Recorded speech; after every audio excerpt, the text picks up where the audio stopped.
Bonjour à tous, ici Kevin Mandibourg pour la chaîne Tuto Première. Ravi de vous retrouver comme chaque semaine sur la chaîne.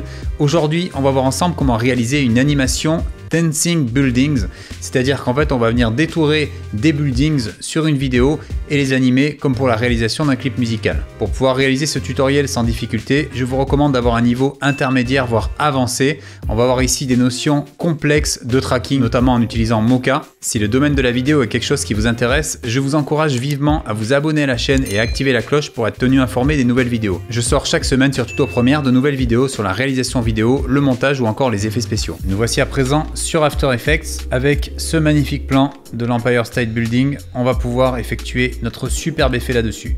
Pour faire ça, nous allons dans un premier temps venir détourer notre building. Pour effectuer un détourage des plus précis, nous allons venir utiliser l'outil Mocha. Je clique sur mon élément, je vais dans Animation et je fais Track in Boris FX Mocha. J'ouvre Mocha. Une fois dans Mocha, je vais venir sélectionner l'outil pinceau et je vais venir tracer au mieux un masque épousant le contour du building. Une fois que vous avez détouré l'Empire State Building, vous allez appuyer sur la touche de tracking pour que Mocha repère automatiquement le placement de cette tour dans l'image.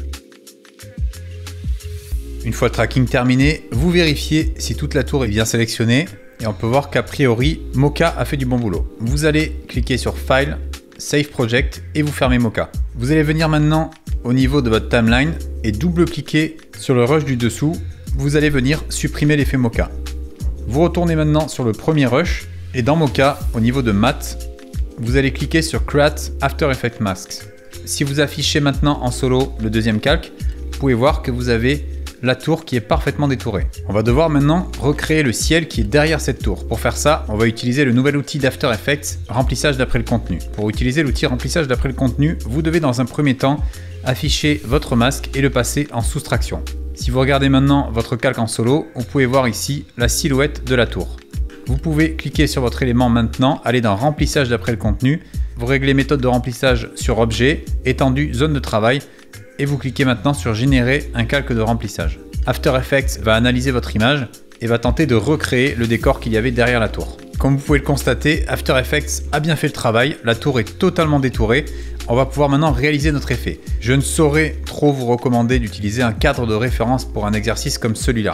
Je ne vais pas rentrer dans les détails dans ce tutoriel, mais dans ma formation complète, j'aborde en détail cet outil et vous verrez que ça change vraiment d'utiliser ce type de correction en passant par Photoshop. Vous aurez un rendu beaucoup plus crédible. Petite pause dans cette vidéo pour vous informer que j'ai créé l'école des vidéastes. Cette école de vidéo 100% en ligne vous enseignera toutes les notions qu'il faut savoir sur la réalisation vidéo, le montage vidéo, les effets spéciaux ou encore la partie business. Cette formation contient pour le moment près de 700 vidéos cumulant 58 heures de formation. Sont incluses à l'intérieur mes formations complètes Premiere Pro After Effects ainsi que toutes mes formations payantes tuto.com. Vous trouverez dans cette formation un réel accompagnement tout au long de votre formation. En effet, cette dernière inclut un service de mentoring. Vous pouvez me poser toutes les questions que vous désirez par mail et vous avez également accès à un groupe privé Facebook dans lequel vous pouvez échanger vos travaux et discuter avec les autres membres de la formation. À noter que la formation est également mise à jour chaque mois pour grossir l'éventail de vidéos et améliorer ainsi vos compétences au fil du temps. Vous y trouverez également des centaines d'exercices pratiques pour pouvoir tester vos connaissances. Pour en savoir plus sur cette formation, je vous invite à cliquer sur le lien dans la description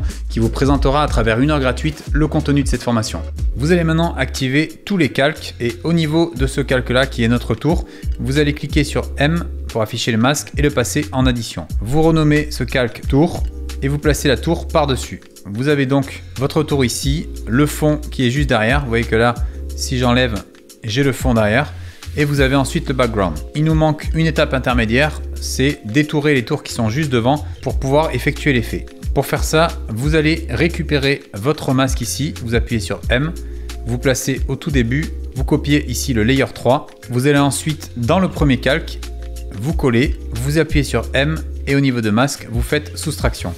Vous allez maintenant placer ce calque par-dessus votre composition. Si vous regardez, vous avez ici le premier plan avec tous les buildings, le décor sans la tour. Vous avez là votre tour et là vous avez le ciel. Si vous déplacez votre tour maintenant, regardez ce qui se passe. La tour va passer derrière les buildings. On va donc pouvoir venir créer notre animation. Pour faire ça, je vais me placer à un endroit désiré. Donc je vais avancer un peu dans l'image, je vais me placer juste là. J'appuie sur ma tour. J'active une image clé de position, je vais avancer de 10 images, j'active une image clé de position, je retourne à l'image clé précédente et cette fois-ci je fais disparaître la tour. Je peux laisser éventuellement le petit pic de la tour ici. Comme vous pouvez le voir, il peut y avoir un petit problème de ciel à ce niveau-là. Pour venir corriger ça, vous cliquez sur tour, vous appuyez sur F et vous jouez avec le contour progressif de masque. Vous avez à présent votre animation, comme vous pouvez le constater. Il y a la tour qui est animée en background. Vous allez appuyer sur U pour afficher vos deux images clés. Et au niveau de ces images clés, vous allez faire clic droit, assistant d'image clé, lissage de vitesse.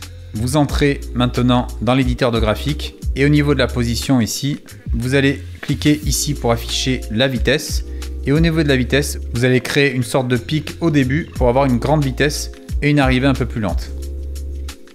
Pour rendre l'animation encore plus intéressante, vous pouvez éventuellement vous placer 5 images plus loin, créer un espèce d'effet de rebond pour rendre votre animation plus intéressante. Pour peaufiner le tout, on va venir activer le flou de mouvement. Vous l'activez ici avec les petites pastilles, vous cliquez sur votre tour et vous l'activez également ici. Comme vous pouvez voir, au niveau du déplacement de la tour, c'est beaucoup plus réaliste. Vous avez cet effet de flou de mouvement qui rend votre animation plus réaliste. L'animation est à présent terminée.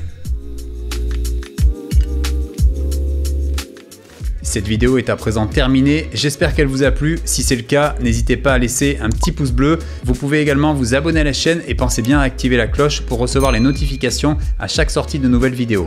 Cet effet qu'on vient de voir est un peu complexe à réaliser, notamment pour les débutants. Je vous encourage vivement à refaire et refaire l'exercice pour pouvoir l'assimiler et le reproduire correctement. N'hésitez pas non plus à créer vos propres rushs dans votre ville, même avec votre téléphone, pour pouvoir reproduire l'exercice et améliorer votre créativité. Dites-moi en commentaire si vous avez apprécié cet effet. Si jamais vous avez réussi à le reproduire, vous pouvez également le partager dans les commentaires.